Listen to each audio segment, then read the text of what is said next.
This is a new beginning, a new era of real, secular, social justice starts now.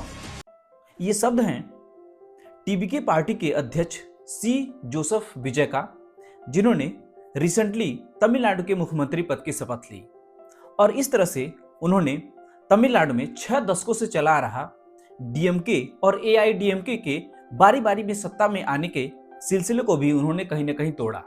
C Joseph विजय, जिनको उनको fans विजय थालापति के नाम से भी बुलाते हैं, अगर हम उनके कैरियर की शुरुआत को देखें तो सबसे पहले 1980 के दशक में उन्होंने एक चाइल्ड एक्टर के रूप में काम करना स्टार्ट किया और सबसे पहले 1992 में उनको एक लीड एक्टर के रूप में पेश किया गया।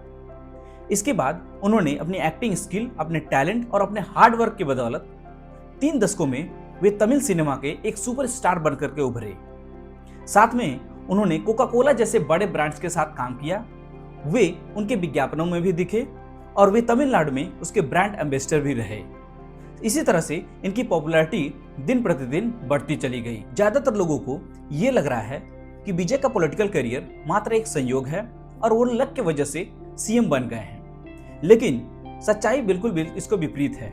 उनका पॉलिटिकल करियर मात्र 1-2 साल पुराना नहीं, बल्कि अगर आप उनके बैकग्राउंड में जाकर के देखेंगे तो आपको पता चलेगा कि वो औपचारिक रूप से पॉलिटिक्स में आने से पहले भी उन्होंने तमिलनाडु और समाज के भलाई के कई ऐसे काम किए जिसकी वजह से उनकी पॉपुलैरिटी बढ़ती चली गई। जैसे 2008 में श्रीलंका के गृह युद्ध के आखिरी चरण के दौरान विजय ने श्रीलंकाई तमिलों के समर्थन में और नरसंहार रोकने की मांग को लेकर के भूख हड़ताल की ऐलान किया। 2018 में तूतीकोरिन में स्टेरलाइट कॉपर प्लांट के खिलाफ प्रदर्शन के दौरान पुलिस फायरिंग में कई लोगों की जान गई तो विजय ने पीड़ित परिवारों को आर्थिक मदद दी।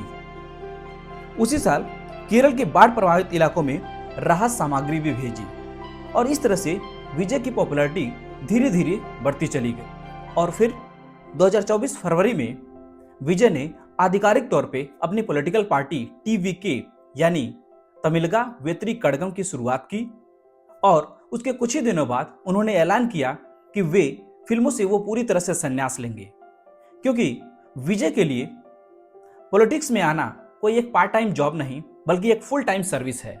इसके लिए उन्होंने अपने फिल्मी कैरियर को त्याग दिया। लेकिन विजय की यह राजनीतिक सफर बिना झटकों के नहीं रहा। एक्चुअली सितंबर 2025 में करूर में टीबीके की एक रैली के दौरान भीड़ में कई लोगों के कुचले जाने से मौत हो गई और उनकी काफी आलोचना हुई और उनकी पार्टी के ऑर्गेनाइजेशन और उनके खुद के लीडरशिप के ऊपर काफी गंभीर सवाल खड़े किए गए और उनकी काफी आलोचना इस वजह से भी हुई जब वो तुरंत उस पीड़ित परिवारों से नहीं मिले। लेकिन कुछ दिनों बाद विजय थालापति उन पीड़ित परिवारों से मिले और उनको आर्थिक मदद भी दी। तमाम अटकलों के बाद आज विजय थालापति तमिलनाडु के सीएम बन गए हैं और हम आशा करते हैं कि वे अपने किए गए वादों को निभाएंगे और जनता की भलाई में काम करेंगे।